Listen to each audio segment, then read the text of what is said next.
Vamos con la independencia de las 13 colonias. Independencia de las 13 colonias. A ver.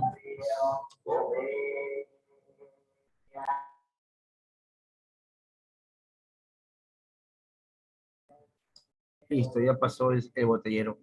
Bien, chicos, vamos a iniciar con el tema de las 13 colonias de Norteamérica. Esto es en el contexto de la edad moderna, de la edad moderna.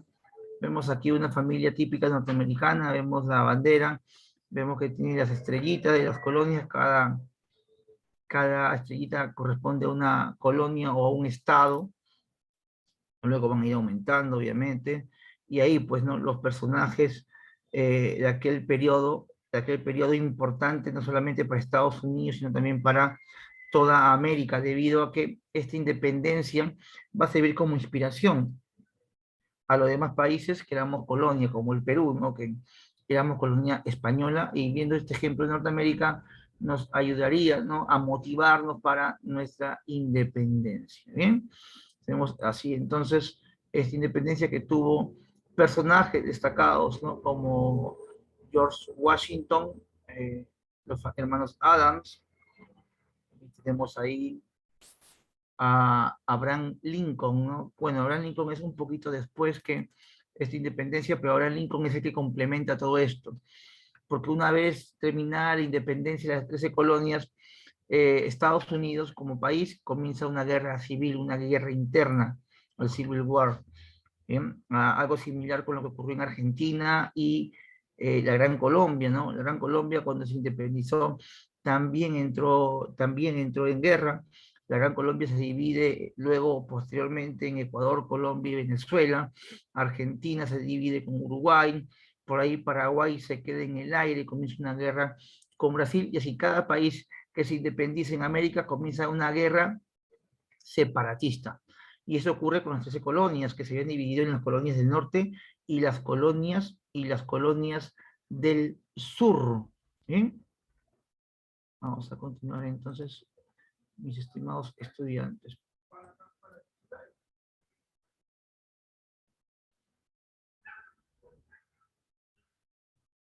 Bien. Independencia de las 13 colonias. Independencia de las 13 colonias.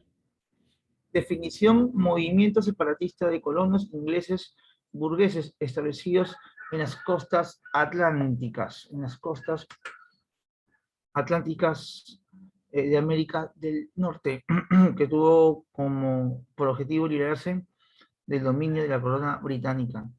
Todas estas colonias que están en la zona, vamos aquí.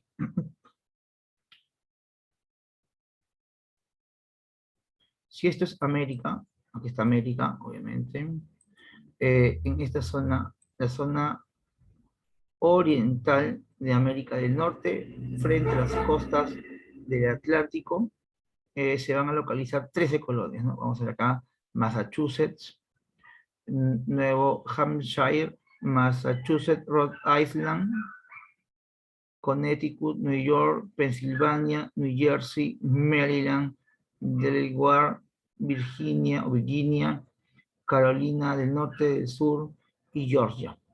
Aquí están las 13 colonias inglesas que comenzaron a ser pobladas a raíz de las guerras que se estaban dando en Europa. En Europa había muchas guerras, sobre todo hubieron guerras de religión. Acá vemos la guerra de los 7 años, la guerra de los 30 años, donde los ingleses se van a involucrar para poder consolidar su poder en Europa. Uno de los antecedentes sería la guerra de los 7 años, donde se enfrentan Prusia, Prusia y Austria, ¿no? Los estados germanos. Prusia y Austria se van a enfrentar. Prusia sería apoyado por Inglaterra, Austria sería apoyado por Francia. En esta guerra, económicamente, los ingleses querían debilitados, al igual que los franceses, y el enfrentamiento de esta guerra de los 7 años era en Europa, pero lo llevarían también a América del Norte, porque por encima de las 13 colonias también hubieron colonias, pero francesas, y entrarían en guerra, que al final, bueno, la ganaría Inglaterra. Al iniciar esta guerra, obviamente que hay soldados, y estos soldados hay que pagarles, ¿no? ¿Con qué le iban a pagar? Con el dinero de varios impuestos, con el dinero de varios impuestos. Entonces, como las colonias no pagaban impuestos, bueno, pues la colonia española, pero la colonia inglesa les iba a crear impuestos para que puedan solventar los gastos de, eh, de esta guerra. Bien, antecedentes.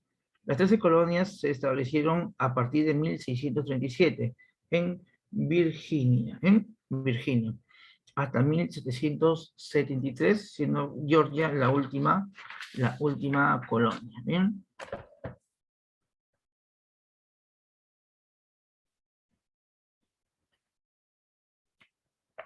Estas costas serían pobladas, estas costas serían pobladas gracias al Acta de Acercamiento, Navegación, Comercio e Industria, ¿bien? Que se dio en Inglaterra para poder colonizar este territorio. Luego, las persecuciones religiosas e impuestos eh, se van a acrecentar en Europa.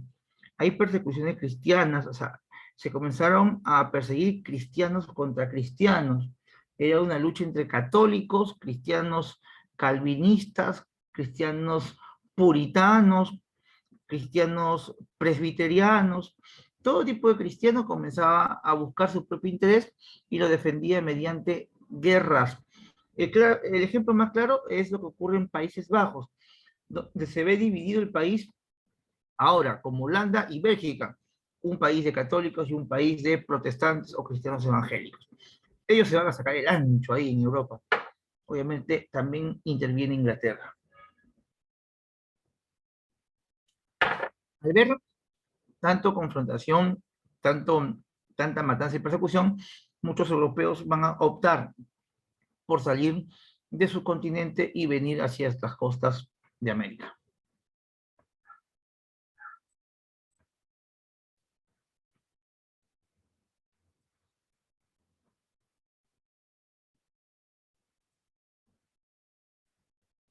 Bien, nuevamente vemos la ubicación de las 13 colonias y las 13 colonias americanas que se independizan de Gran Bretaña. Ahí están. Ellas van a... Bueno, al inicio estaban contentos con Gran Bretaña y su rey Jorge III, pero a raíz de las guerras que hay, como te voy a repetir, problemas religiosos y demás, la corona inglesa les crea impuestos. Ahora, no hay problema para los norteamericanos en que existan impuestos, creían que era justo.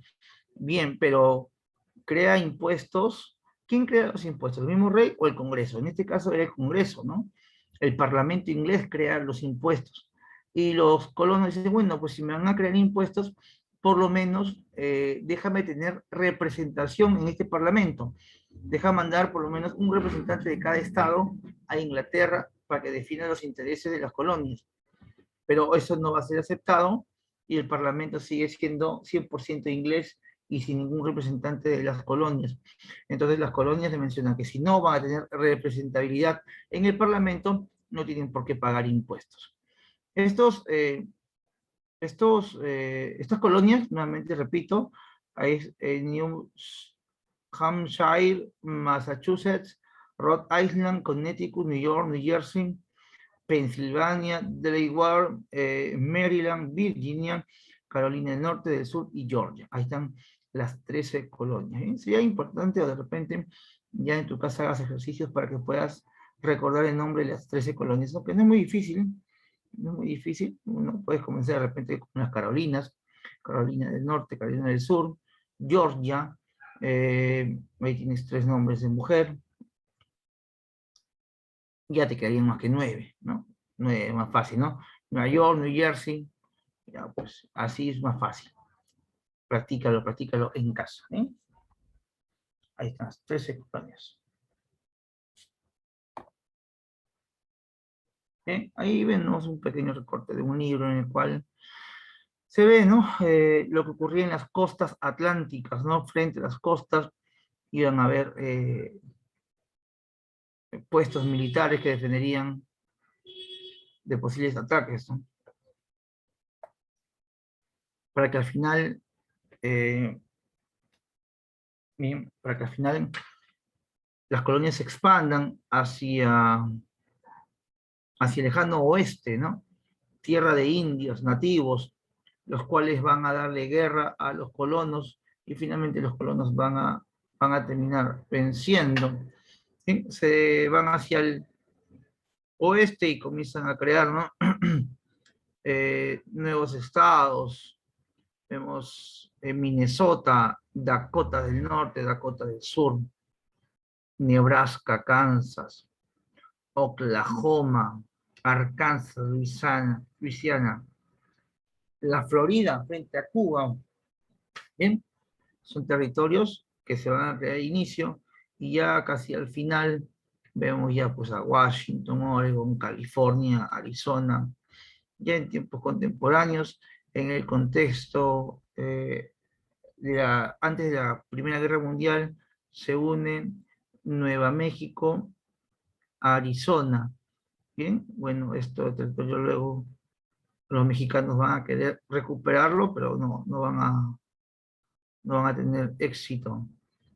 Bien, por ahí también Estados Unidos compraría territorios al norte, ¿no? No sé si tú has escuchado de Alaska. Alaska pertenecía a los rusos. Sí, sí, arriba. Alaska pertenecía a los rusos. Y los rusos se lo van a vender a los norteamericanos.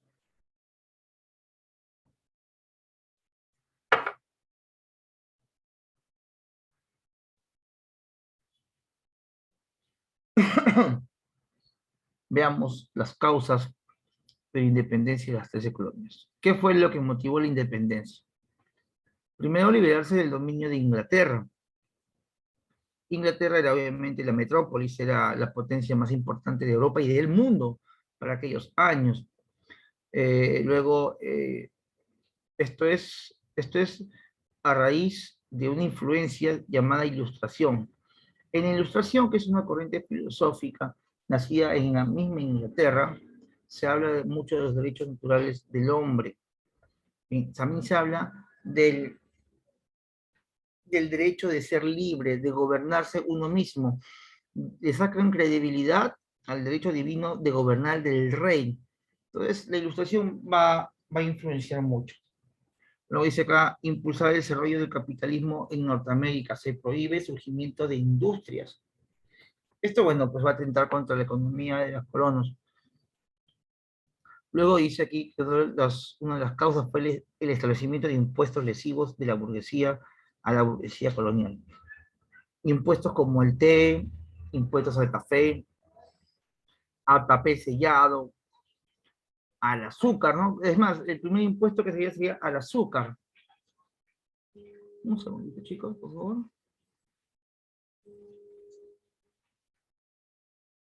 Bien, entonces vemos este tipo de impuestos, ¿no? Como te mencionaba, el impuesto al azúcar fue uno de los primeros, y el impuesto al té fue lo que derramó el vaso, ¿no?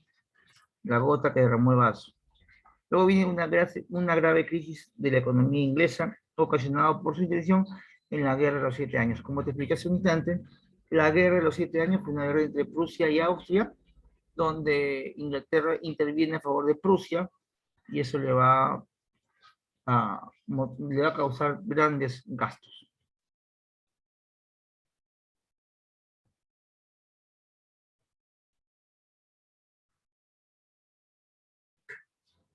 Veamos las características de las colonias. Las colonias, que eran 13, y hemos visto, se dividen en dos grupos, ¿no?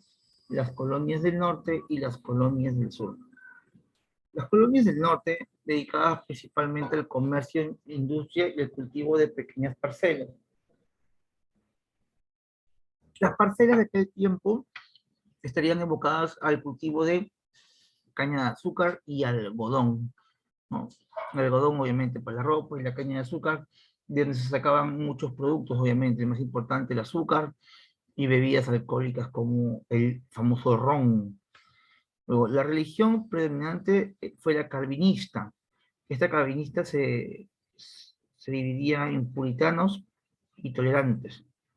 Aunque los puritanos eran un poquito, bueno, bastante radicales ellos. iban, buscaban a impuros, perseguían a las famosas brujas, ¿no? Además, las colonias del norte habían logrado establecer gobiernos democráticos. Cada estado tenía un gobernador.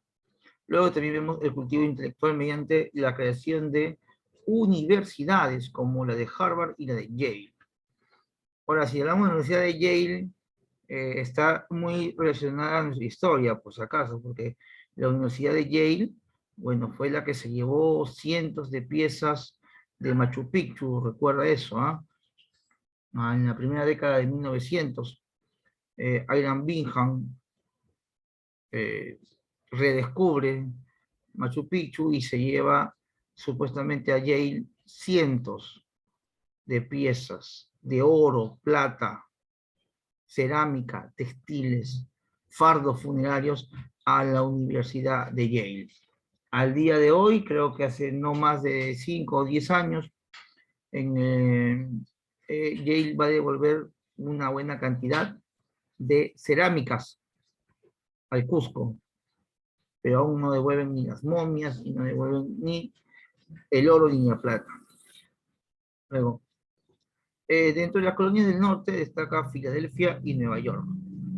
Se llama Nueva York porque en Inglaterra también había una ciudad llamada, bueno, hay una ciudad llamada York. La Inglaterra se llama York y en Estados Unidos Nueva York.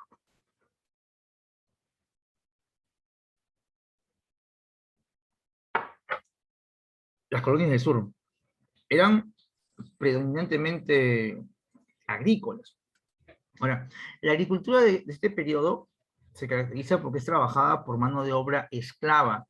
Los esclavos que trabajaban acá eran esclavos negros, africanos, quienes eran traídos para las actividades agrícolas, ¿ya? Aquí también cultivaban algodón, tabaco, arroz. Las tierras eran trabajadas principalmente por los esclavos africanos. Su religión predominante era la anglicana. Una diferencia entre el anglicanismo y el calvinismo es que el calvinismo es suizo. Calvino desarrolla el calvinismo en Suiza, ¿no? A pesar de que también en Francia existieron calvinistas, pero en Inglaterra se da la religión anglicana. El anglicanismo para aquel tiempo era tal cual el catolicismo, ¿bien? La única diferencia entre el anglicanismo y el catolicismo fue que no hacían caso al Papa, pero le hacían caso al rey. ¿Bien? Esa era la religión anglicana. Es tal cual el catolicismo, con sus 7 sacramentos, con su confesión, sacerdotes varones, corrupto también, ¿sí? Pero no hacían caso al Papa. Todo el diezmo se lo daban al rey de Inglaterra.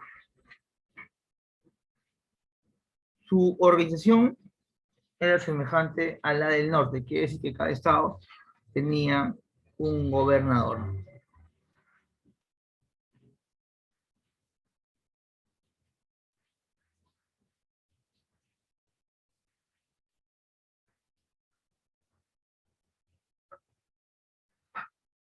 ¿Bien?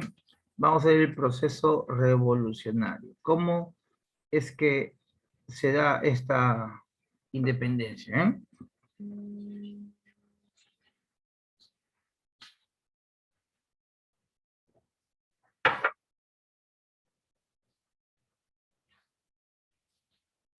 Primero, en 1965, vemos aquí ley del papel sellado, impuesto al vino, a la seda y al café.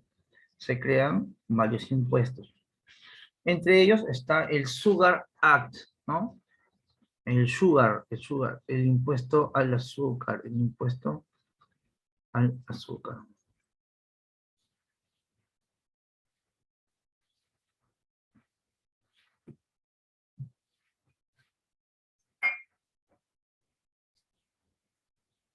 Bien.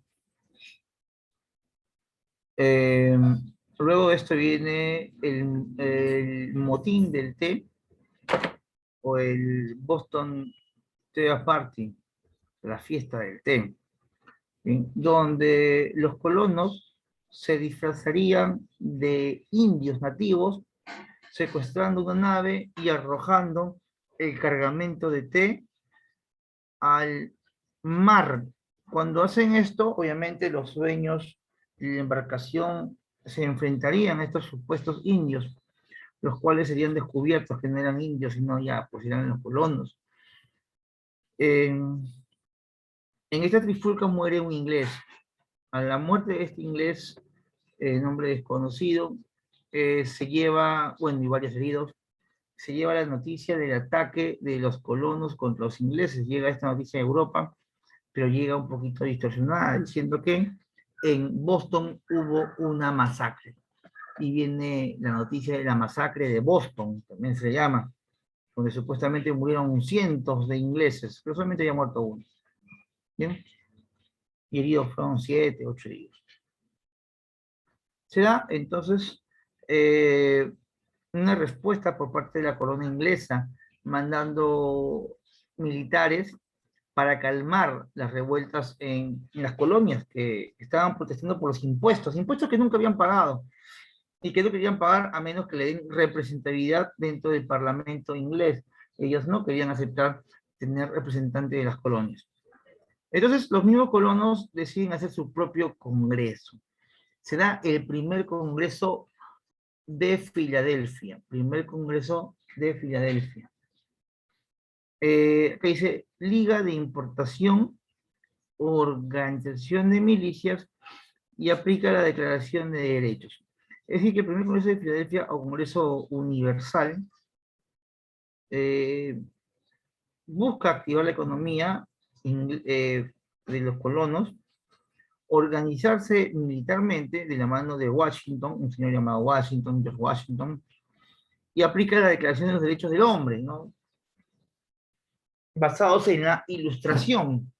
Ellos no querían tener esa relación semifeudal con el rey de Inglaterra. Querían independizarse económicamente. Ellos en el primer congreso quedaron en eso, ¿no? En no trabajar con el rey, aunque seguían siendo sus siervos, porque ellos eran fieles a la corona inglesa. O sea, el hecho del primer congreso de Filadelfia es, no buscan la independencia en el primer congreso. En el primer congreso buscan activar su economía, tener su propio ejército y aplicar sus derechos. Bien, y querían seguir la mano del rey, pero el rey no va a tomar bien esto y comienza a atacar a los colonos. Y así que se dan los actos bélicos. En 1775 viene la batalla de Lexington, 19 de abril, petición de la rama de olivo. Acá los colonos van a vencer a los ingleses. Después de vencer a los ingleses, se da el segundo congreso de Filadelfia.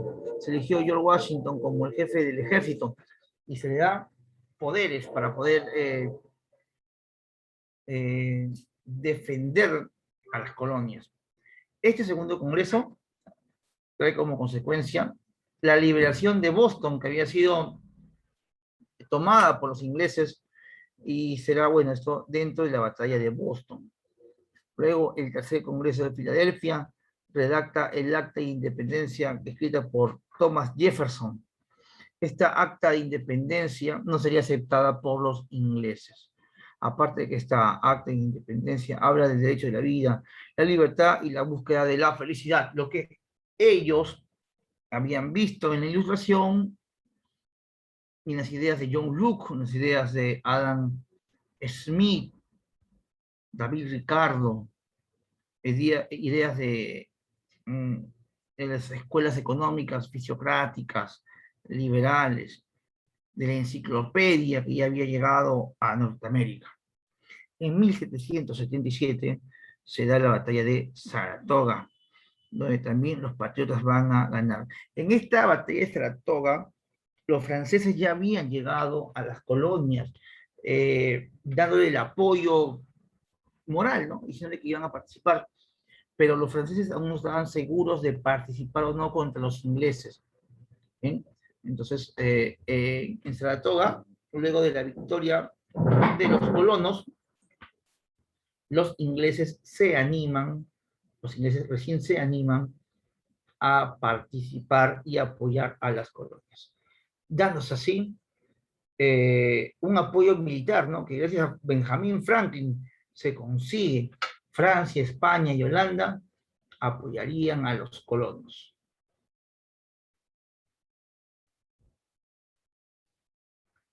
Y se da la última batalla, la batalla de Yorktown.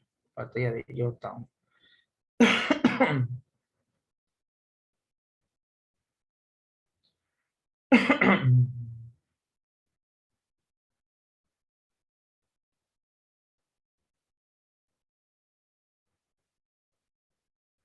Yorktown va a ser una victoria para los colonos, pero ya con apoyo francés, ¿no?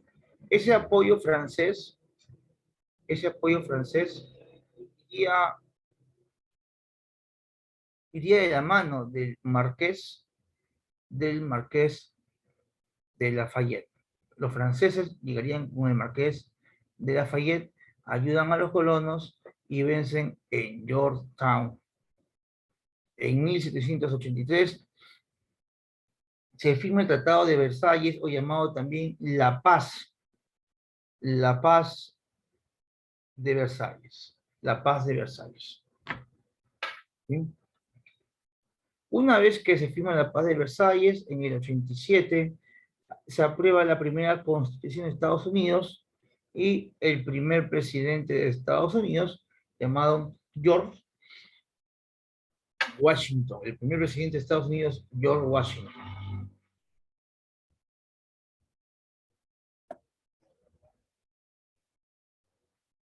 ¿Cuáles son las consecuencias de esta independencia?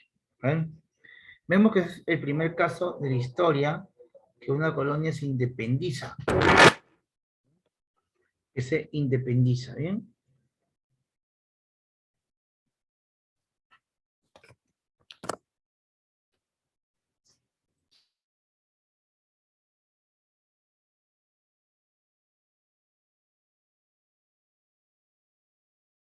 Bien. Luego, esto serviría como inspiración para la independencia de los países de Latinoamérica y también a la Revolución Francesa.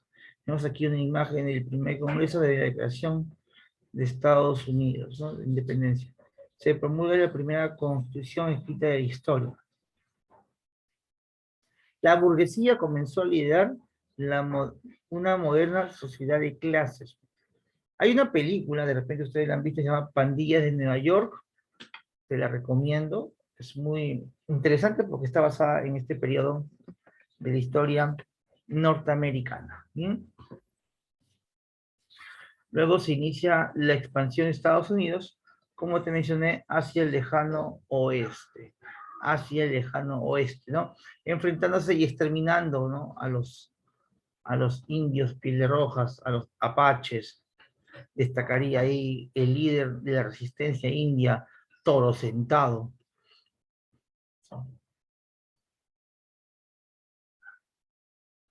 Pero chicos, miren, una vez que se logra la independencia de Estados Unidos, empezaría una guerra entre ellos mismos. ¿Y eso es por qué? Por la pugna del poder.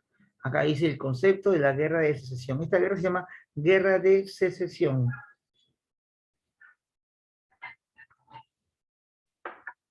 ¿Y qué es una guerra de secesión o qué es la guerra de secesión? Es la pugna o enfrentamiento entre los estados del norte, que ya estaba industrializado. Recuerden que para esta época ya había revolución industrial. Y el sur feudal de Estados Unidos. ¿Bien? Entonces tenemos el norte industrializado y el sur feudal.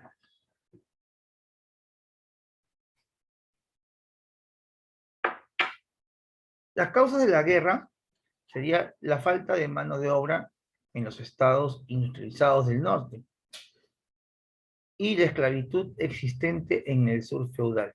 Entonces, mientras que en el norte ya había una revolución industrial, el sur quería continuar con su sistema feudal esclavista, siguiendo posiblemente el ejemplo de México, que estaba muy cerca de él, y que había un virreinato español, donde la principal fuente de trabajo era la mano esclava, la mano de obra esclava.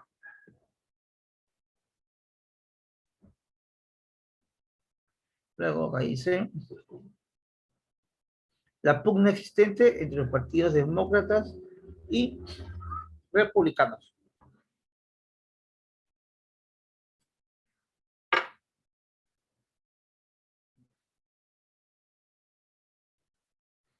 Bien, vemos aquí entonces los estados, ¿no? Estados Unidos de América, que entrarían en guerra. ¿Cuál es el resultado? ¿Cuál es el resultado de esta guerra de secesión? Vemos que triunfaron los partidos de la Confederación del Norte. La esclavitud acabó en Estados Unidos en la primavera de 1875 y la guerra produjo un millón de bajas. Un millón de bajas. ¿Bien? A ver, vamos a ver ahorita para poder complementar esta pequeña parte, un videíto. Deterioraron la política autoritaria del monarca Jorge III, el conflicto se produjo tras la Guerra de los 7 años que Inglaterra había mantenido con Francia, 1756-1763. Este conflicto generó una crisis financiera del Estado que la corona intentó subsanar recurriendo al involuntario aporte económico de los colonos en forma de nuevos impuestos. Uno de estos impuestos fue la ley del timbre, sello que gravaba la adquisición de documentos oficiales y la prensa. El establecimiento de impuestos para la pintura, el papel, el vidrio, el plomo y el té. Los colonos consideraron ilegítimas tales contribuciones y denunciaron la imposibilidad de disponer de representación en los foros donde se decidían las iniciativas de tal calibre. Las protestas no se hicieron esperar y alcanzaron especial gravedad en 1770, año en que tuvo lugar la llamada Matanza de Boston. Ante la violenta reacción de los colonos, la corona decidió retirar todas las tasas, salvo la del té, pero los colonos no iban a consentir que la situación continuara así, por lo que se reunieron junto a varios miembros de otras poblaciones para urdir una acción más propagandística que la manifestación.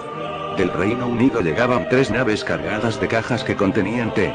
Varios miembros de la sociedad secreta se disfrazaron de indios pieles rojas y fueron nadando hasta alcanzar los 3 barcos. Allí capturaron a sus tripulantes y tiraron la mercancía por la borda. Esta fue la acción que puso intranquilos a los británicos. Los principales hechos de la guerra fueron el primer Congreso Continental, reunido en 1774 en Filadelfia con representantes de todas las colonias menos las de Georgia. Reconoce todavía la autoridad del rey pero exige respetar los derechos de los colonos. Destaca la actuación de los delegados: John Adams, Thomas Jefferson, George Washington. Se establecen depósitos de armas y se organizan cuerpos de milicias que se enfrentaron a los ingleses en Lexington y Concord. Segundo Congreso Continental. Se reunió en mayo de 1775 en Filadelfia. Empezó a asumir las funciones de gobierno nacional. Nombró 14 generales, autorizó la invasión del Canadá y organizó un ejército de campaña bajo el mando de George Washington, un hacendado virginiano y veterano de la guerra francesa e indígena. Consciente de que las colonias sureñas desconfiaban del fanatismo de Massachusetts, John Adams presionó para que se eligiera a este coronel de la milicia virginiana, que tenía 43 años, como comandante en jefe. Fue una elección inspirada. Washington, que asistía al Congreso de uniforme, tenía el aspecto adecuado. Era alto y sereno, con un digno aire militar que inspiraba confianza. Como dijo un congresista, no era un tipo que actuara alocadamente, que despotricara y jurara, sino alguien sobrio, firme y calmado. Enfrentamientos. Conflicto de Boston. El 19 de abril de 1775, soldados ingleses salieron de Boston para impedir la rebelión de los colonos mediante la... A ver, chicos, aquí hay unos datos. Bueno, lo que he dicho en clase es básicamente idéntico a lo que está en el video, pero quiero que recuerden lo siguiente, por favor. Ahora es hablar del enfrentamiento en Boston, pero para tu examen de admisión te van a hablar de 3 batallas, solamente 3. Ya 3. Acá te van a hablar de 4 hasta de 5, pero quiero 3, las que te he puesto en, la que te he puesto en las diapositivas y las que te voy a mandar ahora. Las 3 batallas son las siguientes, si puedes tomar nota. Primero es Lexington, Lexington que es la primera, luego viene Saratoga y luego Yorktown. Bien, Yorktown. Mira, Lexington, Saratoga y Yorktown son las más importantes. En San Marcos, Villarreal, Callao y otros exámenes de universidades particulares, bueno, ya hace años, no ahora, han preguntado acerca de la batalla que da la independencia a las 13 colonias. ¿Cuál es la batalla más importante? Sería Yorktown, porque Yorktown es la última batalla con la cual se cierra la independencia y en la cual Francia participa, porque los franceses apoyan a las colonias. Bien, ahora, si tú coges un billete de $1 o billetes de $20 o de 5, tú vas a ver que en esos billetes están los presidentes y entre ellos vamos a apreciar a Washington, el primer presidente de Estados Unidos. Y también vas a observar gran cantidad de simbología franco-masona. Los franco-masones son francos, son franceses, y ellos son los que ayudan a la independencia de Estados Unidos. Por eso que su billete de $1 hay innumerable cantidad de simbología francesa. ¿Bien? Al igual que los francomasones apoyaron a la independencia de Estados Unidos, también van a apoyar a la independencia del Perú, porque uno de los francomasones más importantes del Perú se llamó José Gabriel Condorcanqui, Túpac Amaru II. Él es un francomasón. Otro francomasón que apoyó la independencia, no solo del Perú, sino de toda Sudamérica, es don José de San Martín y Simón Bolívar. Ambos también fueron francos masones. Y estos francos masones apoyarían a la independencia de los Estados Unidos. Bien, chicos, continuamos con el video, pero que yo quería que lo tengas en cuenta. 3 batallas: Lexington, Saratoga y Yorktown. ¿En cuál de ellas participan los franceses o francomasones? En la de Yorktown, porque ahí se cierra la independencia de Estados Unidos. Bien, continuamos. Toma de un depósito de armas de estos últimos en la vecina ciudad de Concord. En el poblado de Lexington se enfrentaron a 70 milicianos.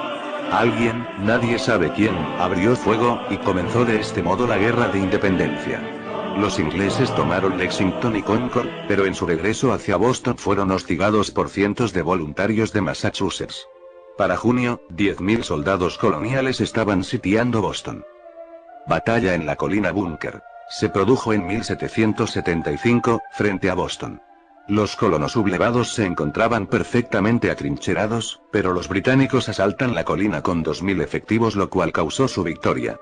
Los norteamericanos hicieron circular su versión de los hechos, que decía que se habían retirado simplemente por la falta de munición, y no por el empuje de los casacas rojas.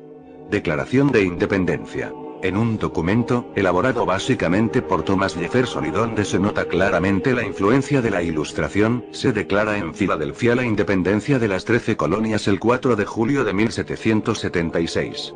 La declaración proclamaba 3 principios fundamentales: igualdad entre hombres, soberanía popular, derecho a destituir a los gobernantes que se opongan a los intereses populares. La batalla de Saratoga. Las cosas empezaron a cambiar en octubre de 1777 cuando un ejército británico bajo el mando del general John Burgoyne se rindió en Saratoga, en el norte del estado de Nueva York. Este fue el golpe de gracia y propagandístico que necesitaban los colonos para su independencia. Desde Canadá llegaron 200 barcazas con 8.000 soldados británicos, 250 King's Friends, 150 camiones y 400 indios, dirigidos por Joseph Brant. Estos últimos estaban a favor de los británicos porque los colonos les estaban expropiando sus tierras cada vez más. La expedición pretendía llegar a Albany, sin embargo fueron interceptados y tuvieron que presentar batalla en Freeman, obteniendo los colonos la victoria. El Tratado de París de 1783, la Paz de Versalles. El Tratado de París se firmó en septiembre de 1783. Ya, acá también hay un dato importante, lo hemos dicho en las diapositivas, es con qué documento se pacta la independencia de las 13 colonias. El documento se llama el Tratado de Versalles, ¿correcto? El Tratado de Versalles. Pero en el caso del examen de admisión, se va a poner la Paz de Versalles, ¿ok? El dato de la Paz de Versalles se pone a raíz que en Versalles se firmaron muchos tratados de paz, muchos tratados de independencia, muchos tratados. Entonces, para evitar confusiones, se utiliza la palabra Tratado de Versalles para el fin de la Primera Guerra Mundial de 1919, y en el caso de la independencia de las 13 colonias, que también es un Tratado de Versalles, se llama la Paz de Versalles, ¿ya? Para la independencia de 13 colonias, Paz de Versalles. Fin de la Primera Guerra Mundial, Tratado de Versalles. ¿Ya? De ese dato para examinar la misión.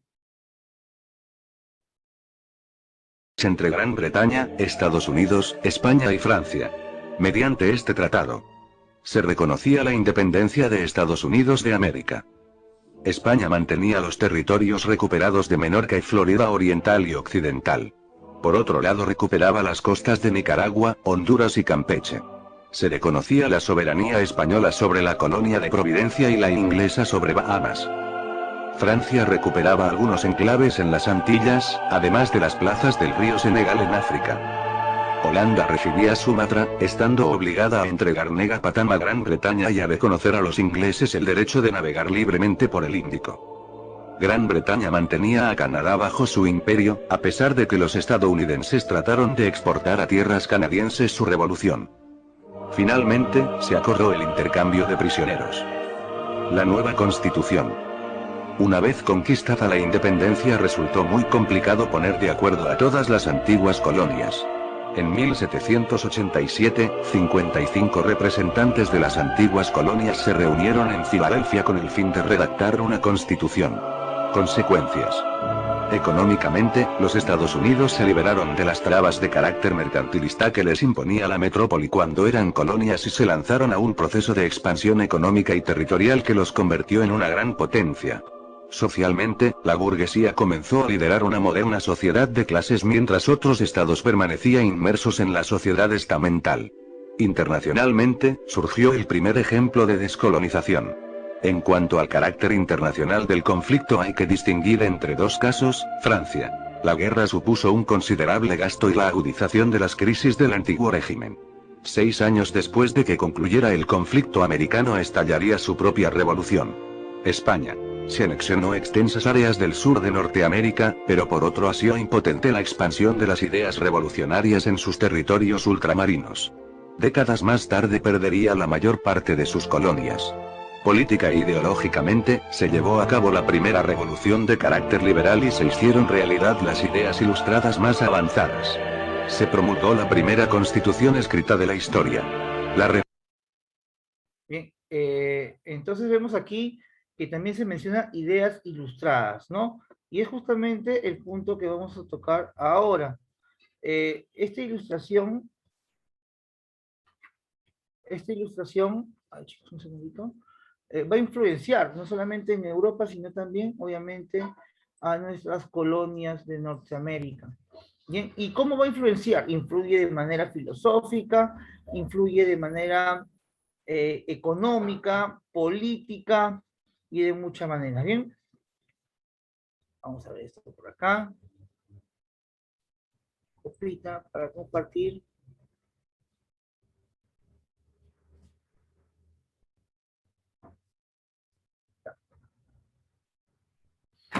A ver, este es un resumen de la independencia de las 13 colonias. Ahí está, las 13 colonias fundadas por los colonos ingleses, ocupaban la costa atlántica de América del Norte. El norte trabajaba libre y agricultura de subsistencia, el sur había esclavos y agricultura de exportación. La fase inicial, impuestos impopulares, el Sugar Act y el Stamp Act, que es el impuesto al azúcar, el impuesto a la estampilla o papeles oficiales. Viene el motín del té o en Boston, o el Tea Party, o la matanza de Boston. Luego viene el primer Congreso Continental, donde aceptan la legalidad de la corona inglesa, pero ellos no quieren hacer comercio con ellos. Luego viene la guerra de independencia, inicio del conflicto, segundo Congreso Continental, batalla de Saratoga, Yorktown, ¿bien? Pero antes de Saratoga estuvo una batalla llamada la batalla de Lexington, no te olvides, Lexington. Luego de Lexington, Saratoga y Yorktown. Luego viene la llamada Paz de Versalles, no te olvides, porque el Tratado de Versalles es en la Primera Guerra Mundial, no te confundas. Se promulga la Constitución y los personajes más importantes: George Washington, comandante en jefe del ejército durante la Guerra de Independencia y más tarde primer presidente. Luego Benjamin Franklin, embajador de Estados Unidos, y Thomas Jefferson, ideólogo. Posteriormente se une también a otro padre de la patria. Los padres de la patria son Washington, Franklin, Jefferson. Son 3 de los 4 que existen en Estados Unidos, porque Estados Unidos tiene los 4 padres de la patria. Los 4 son Washington, Franklin, Jefferson, y el cuarto viene después, que sería Abraham Lincoln. Profe, ¿por qué aparece Abraham Lincoln? Porque luego de la independencia de Estados Unidos, ellos se comienzan a pelear entre ellos, mira, se pelean en la guerra de secesión norteamericana, el norte contra el sur. ¿Y quién detiene la guerra? ¿Quién nos unifica? Lo unifica nuestro señor amigo Abraham Lincoln. Te invito a que busques su biografía por internet, o veas YouTube o un documental de la BBC, qué sé yo, y verás la vida de Abraham Lincoln, que es realmente alucinante. Bien, todo esto en el contexto del siglo XVIII. Y recuerda que el siglo XVIII es el inicio de la edad contemporánea, el precursor de la edad contemporánea. No hay en Europa una potencia preponderante. Cada nación atiende principalmente sus propios problemas. Desde el punto de vista político, el siglo XVIII se inicia después de la firma del Tratado de Utrecht. Es importante, chicos, porque el Tratado de Utrecht es el tratado que le da fin a la guerra de sucesión española. Una cosa es guerra de secesión norteamericana, norte y sur, y otra es la guerra de sucesión española, porque en España no había rey, el rey había muerto, Carlos el hechizado, ya el hechizado había muerto sin hijos, y ahora las familias burguesas de España se peleaban por el trono, y ahí se viene la guerra de secesión, que acaba con el Tratado de Utrecht, que es un tratado que da las nuevas fronteras de toda Europa. 1713. Se dice por eso que con este tratado se inicia el siglo XVIII. Además, del siglo XVIII vemos que hay un enfrentamiento entre las viejas tendencias contra las nuevas. La tendencia absolutista, monárquica, contra la tendencia del uso de la razón. ¿Bien? Se le conoce también el siglo XVIII como el siglo de las luces. Asimismo, se consolida el poder de la burguesía y se acelera su antagonismo con la aristocracia y el absolutismo.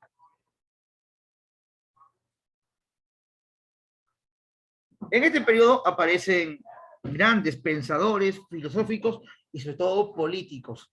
Hablemos de los pensadores políticos. ¿Bien?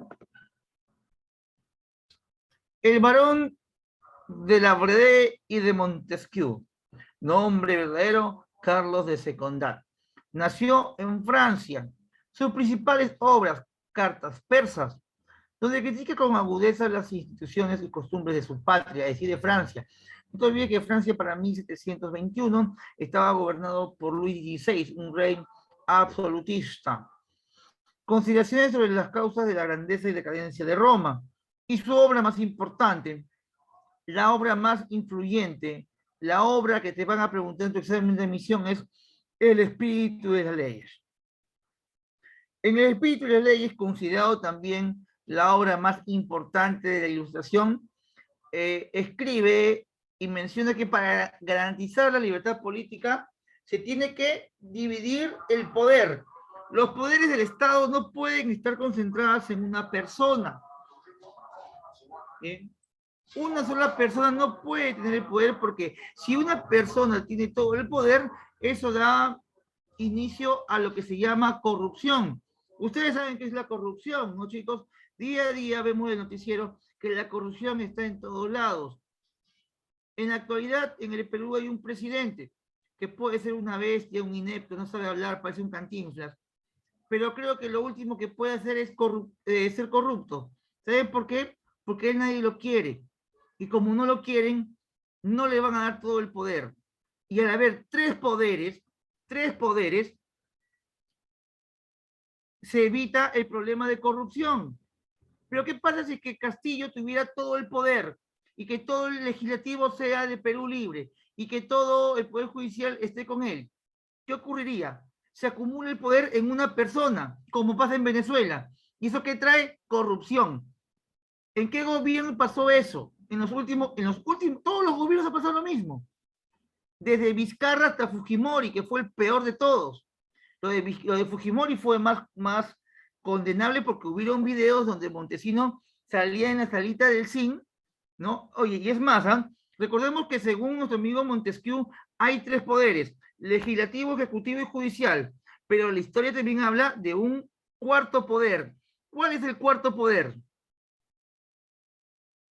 Chicos, ¿cuál es el cuarto poder?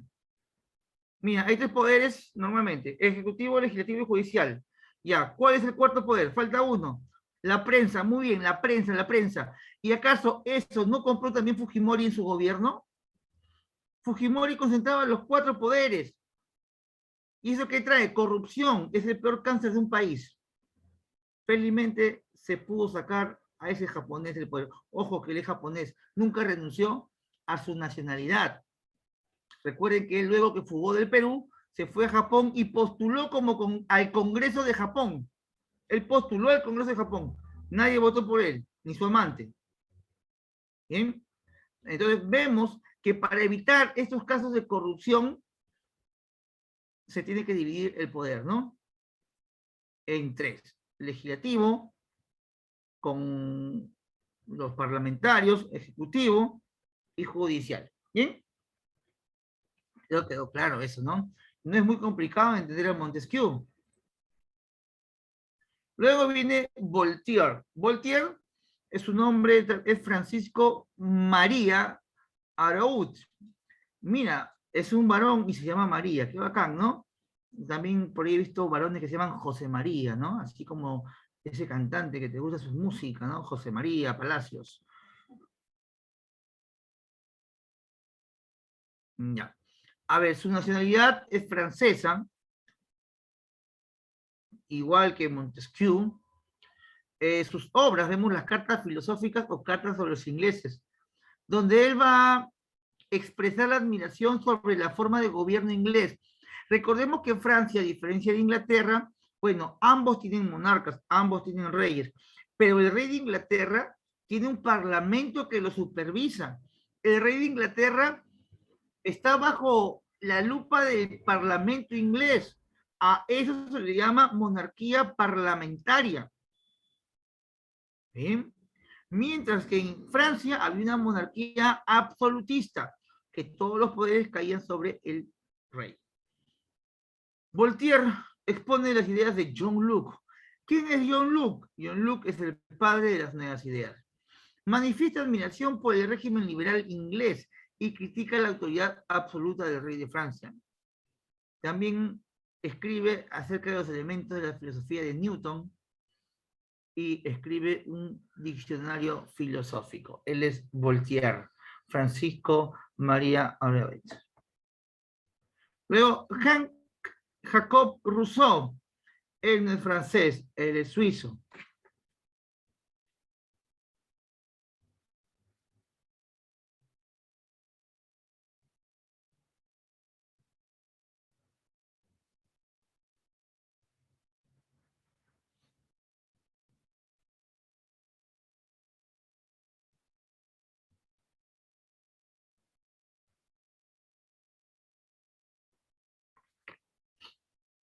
A ver, obras de Rousseau, Julia o la nueva Eloísa, es una novela.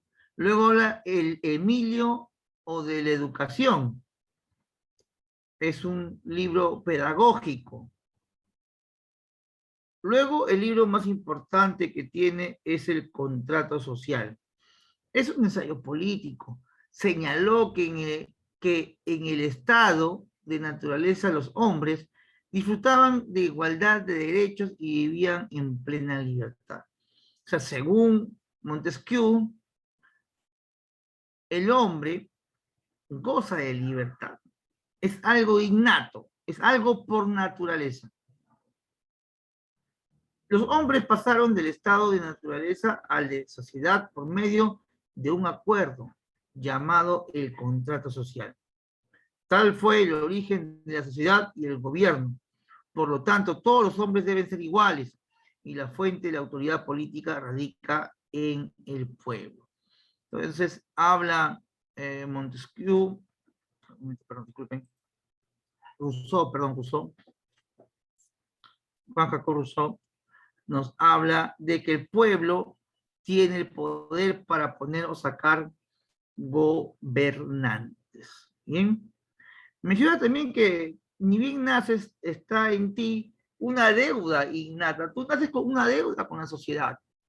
Si tú naces en cualquier sociedad urbana o rural, tienes una obligación desde el día que naciste, pero como no tienes cómo pagarlo, lo que pagarán serán tus padres. Luego viene el alemán Immanuel Kant. Él escribe acerca de la paz perpetua. La paz perpetua.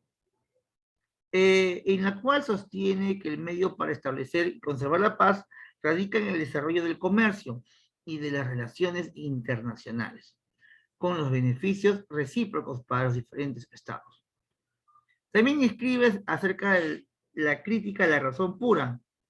Él habla del estudio del conocimiento. La crítica de la razón práctica, estudio de la ética. La crítica del juicio, estudia la estética. Y habla sobre todo, bueno, es muy conocido cuando tú llevas filosofía en la universidad y llevas el curso de ética, te hacen estudiar a Immanuel Kant. ¿Y qué es la ética? Jóvenes académicos, futuros universitarios, futuros profesionales. ¿Qué es la ética? ¿Cuántas veces hemos escuchado la palabra, oye, ese médico no tiene ética, oye, ese profesor no tiene ética, oye, ese policía no tiene ética? ¿Qué es la ética? Es un valor moral. Ojo, a ver, pero ¿qué es la moral? Entonces dime tú, ¿qué es la moral?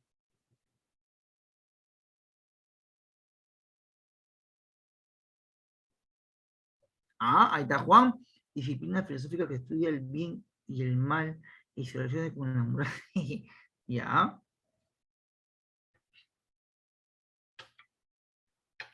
A ver, a ver. A ver, chicos, a ver. Acá me pone distinción. Joaquín, sí, yo creo que tu definición es más corta, pero bueno, yo soy práctico ya, es precisa. Bueno, la moral y la ética en ambos casos son juicios, juicios internos, ¿no? Y juicios de bien y mal, son juicios, ¿no? ¿Estará bien esto, estará mal? Eh, pero ambos son, yo digo lo mismo, son juicios de bien o mal, pero ¿qué es lo que lo diferencia?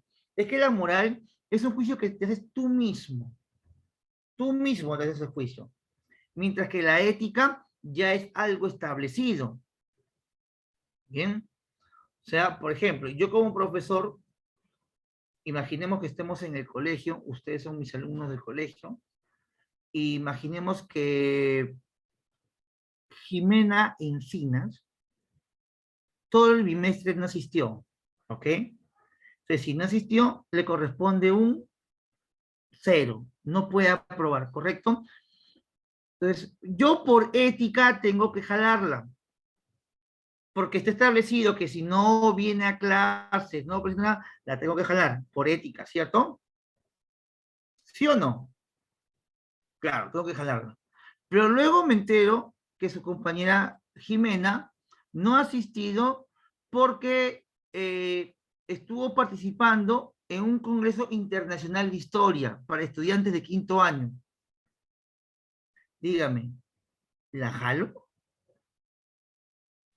Si estuvo representando el colegio. O sea, eso ahí entraría ya mi juicio moral, no ético. Éticamente tendría que jalarla, pero en este caso mi moral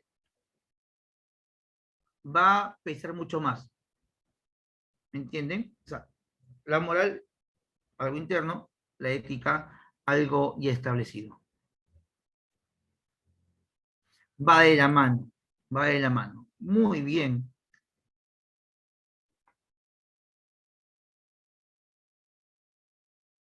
Por ejemplo, esos médicos que en la pandemia vendían camas, ¿será ético? ¿Será moral? Bueno, ninguno de los dos, pues, ¿no?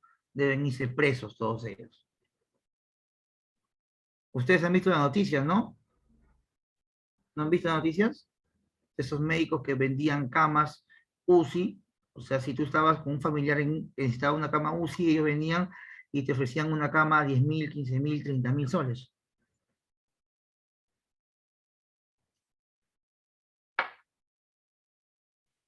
Exacto. Hacen negocio con dolor ajeno. Pésimo, pésimo. No merecen la muerte. Merecen vivir de por vida, pero encadenados y siendo torturados en una prisión llenos de ratas.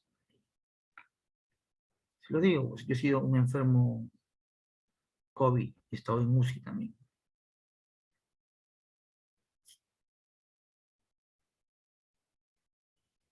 Bien, continuamos. ¿Y cómo influencian estos señores en el mundo? No solamente, no solamente eh, con ideas filosóficas, también hubieron ideas económicas a raíz de la ilustración, de la moral, ética y sobre todo en el ámbito inglés. Los ingleses eran los pioneros en este caso. Bien, aparece entonces la escuela fisiocrática. La escuela fisiocrática era una escuela económica.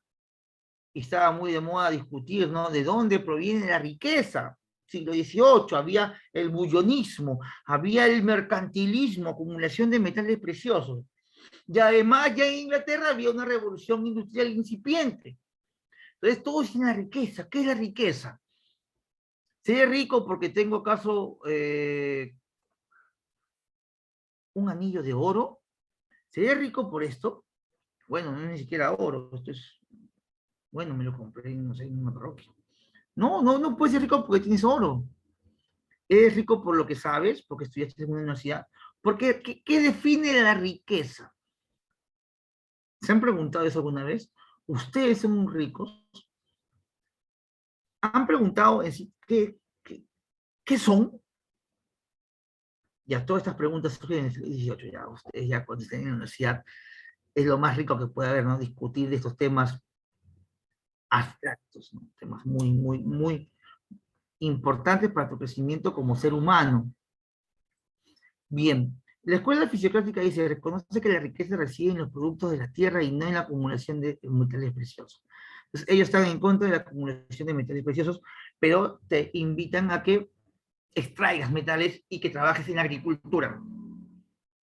Al Estado no debe intervenir en la economía. Mira, esta idea es muy antigua y sin embargo aún algunas personas piensan que el Estado tiene que intervenir.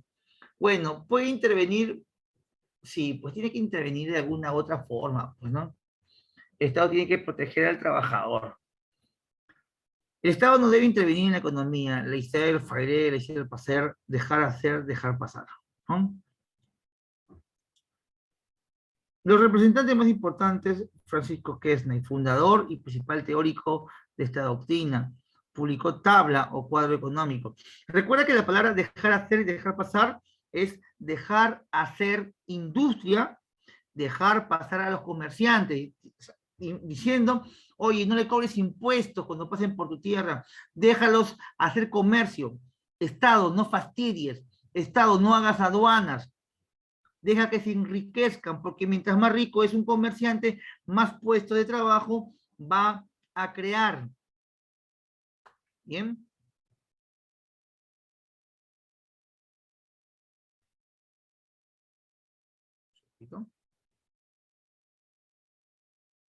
¿Ustedes consideran que es importante que el Estado intervenga?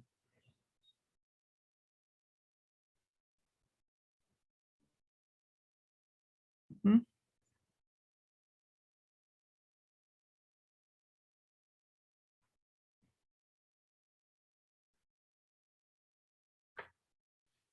A ver, ¿creen que es posible? ¿No debe intervenir?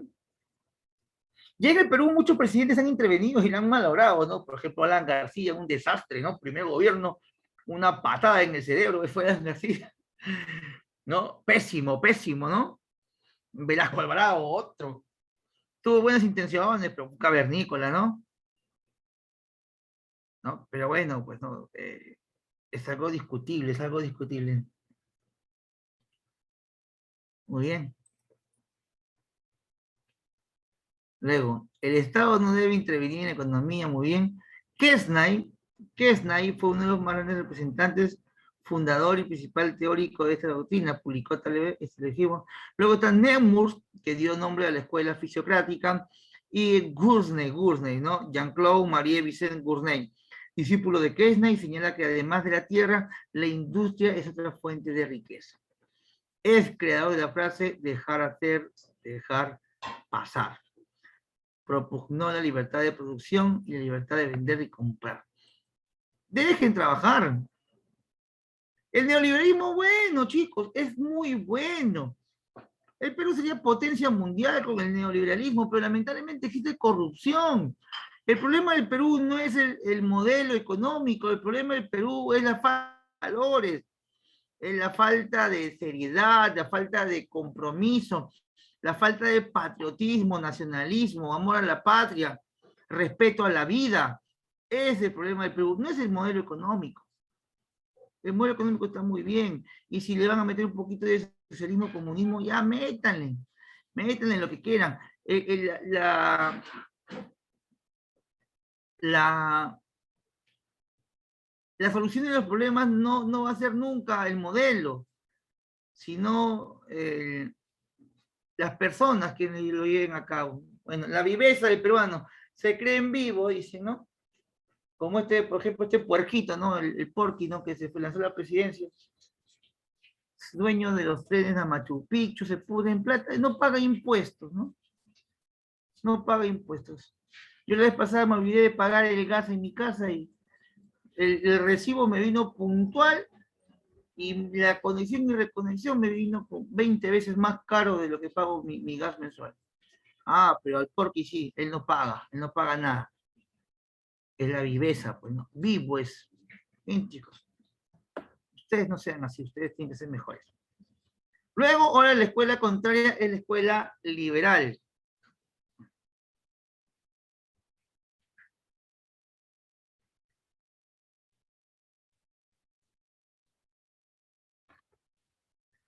La principal y la única fuente de riqueza es el trabajo. Eso sí, bueno, yo lo tengo clarísimo, ¿no? ¿Quieres dinero? Trabaja, pues. El cual debía realizarse con absoluta y total libertad. Para fomentar la producción era necesario el trabajo, dejándole completa libertad comercial, iniciativa privada y política. Plantea la defensa del derecho de propiedad privada. Es importante la propiedad privada, nada que el Estado dueño de las tierras, no, propiedad privada para cada persona. Bien, esta propiedad privada que no se inicia en la edad moderna, ni en la contemporánea, la propiedad privada se inicia desde el neolítico, con la invención de la agricultura. Ahí se inicia la propiedad privada, y también se inician las guerras, se inicia también el esclavismo. No se olviden también, chicos, que la primera manifestación de esclavismo fue el matrimonio, y el primer ser esclavista en el planeta fue la mujer, quien esclavizó al pobre hombre en esto que es el matrimonio. ¿Bien? Entonces, si te vas a casar, ya sabes, algún día tienes que casarte, ¿no? Porque es la ley natural de la vida. Pero Marx, lee a Marx y mira qué te dice acerca del matrimonio. Te vas a quedar anonadado. Con respecto a su teoría del matrimonio, el esclavismo y la producción. Bien. Plantea la defensa del derecho de la propiedad privada, la libre competencia y libre contratación. Se opone al proteccionismo, a la organización gremial. Señala que el Estado debe encargarse exclusivamente de mantener el orden, proteger los derechos individuales y velar por la seguridad exterior. Es importante la seguridad exterior, la seguridad con tus vecinos, ¿no? Se opone también, bueno, vemos acá que el fundador es Adam Smith, conocido como el padre de la economía política, economía moderna. Este señor, bueno, pues es escocés. Obras de Adam Smith: Investigación sobre la naturaleza y causas de la riqueza de las naciones. ¿Quiénes más representaron a esta escuela liberal? ¿No? Thomas Malthus, John Stuart Mill y David Ricardo. Ya, bueno, eso es un tema ya netamente económico. Y ahora sí, nos vamos a las preguntitas. Ahora les envío también las diapositivas, chicos, para que ya... chicos, para que sigan repasando, no se olviden de entrar a la plataforma. Vamos, jóvenes. Manden las clavecitas. Los leo, los leo, los leo.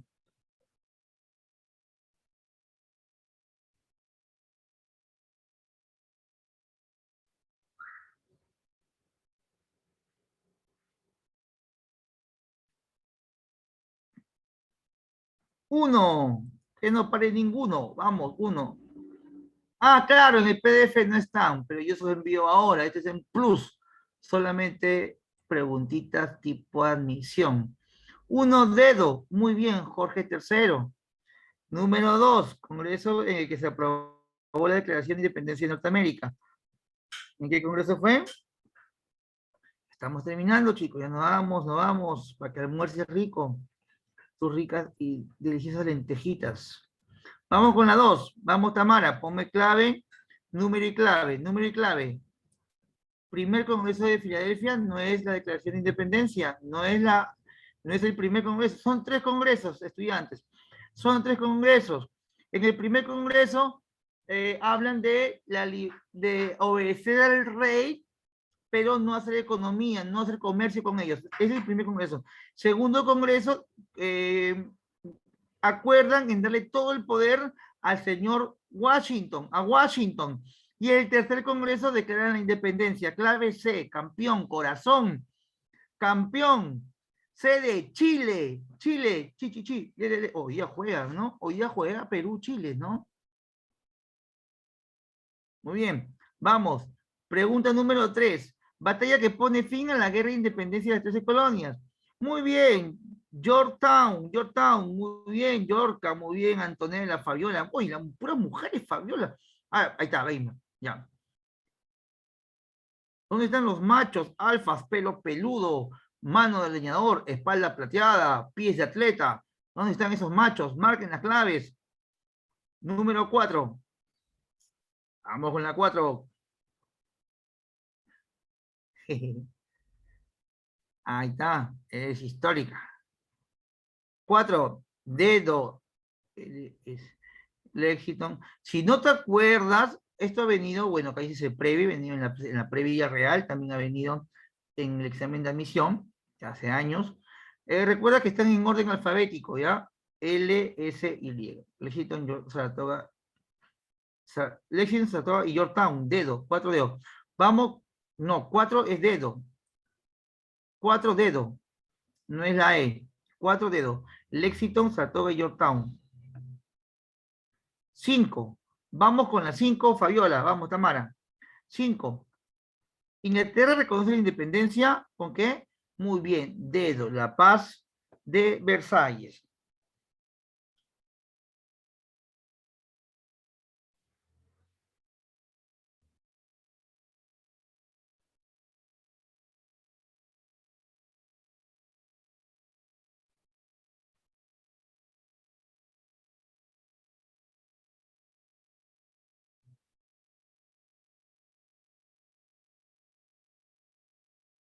A ver.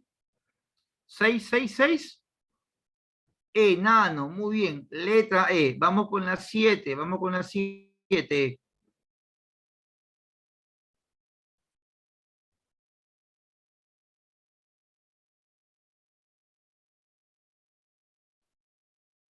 Siete me dice la D.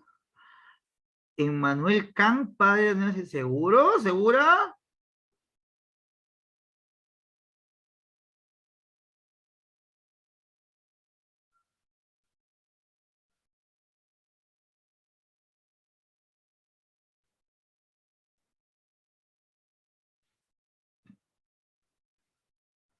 7.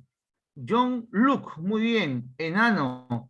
Vamos con la número 8. Escuela económica que planteaba que la fuente de las riquezas es el trabajo. Capitalista, no. Ah, perdón. 7 sí es la E. Vamos con la 8. Vamos con la 8. Vamos con la 8.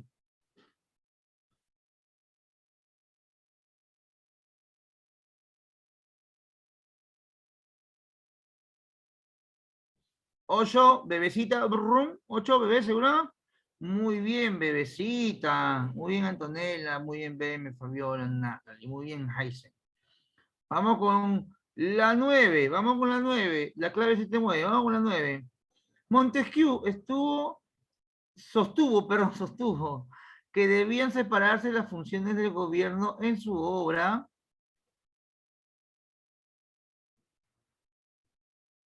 Nueve, el espíritu y las leyes. No te olvides que el espíritu y las leyes es la obra más importante, es la obra más importante de la Ilustración.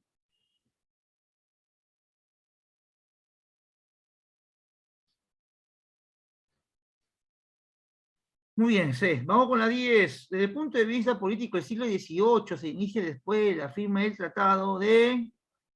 Vamos con la 10. Vamos con la pregunta 10. 10. Tratado de Utrecht. Muy bien, Tamara, Juancito, Antonella. Vamos, vamos. Somos 90 en el aula. Todos tienen que mandar claves. Ya somos 80, ya no importa. Vamos. Vamos con la pregunta 11. El economista Adam Smith propuso que la principal fuente de riqueza era 11, bebecita. Muy bien.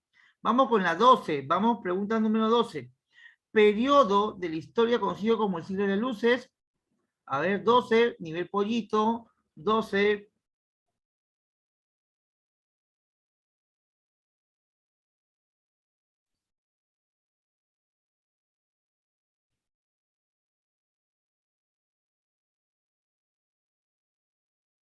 Avión, muy bien, letra A.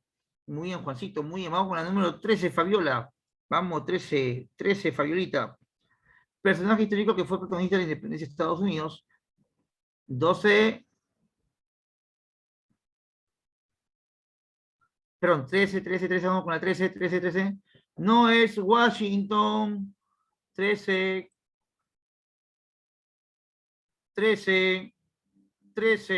Vamos con la 13.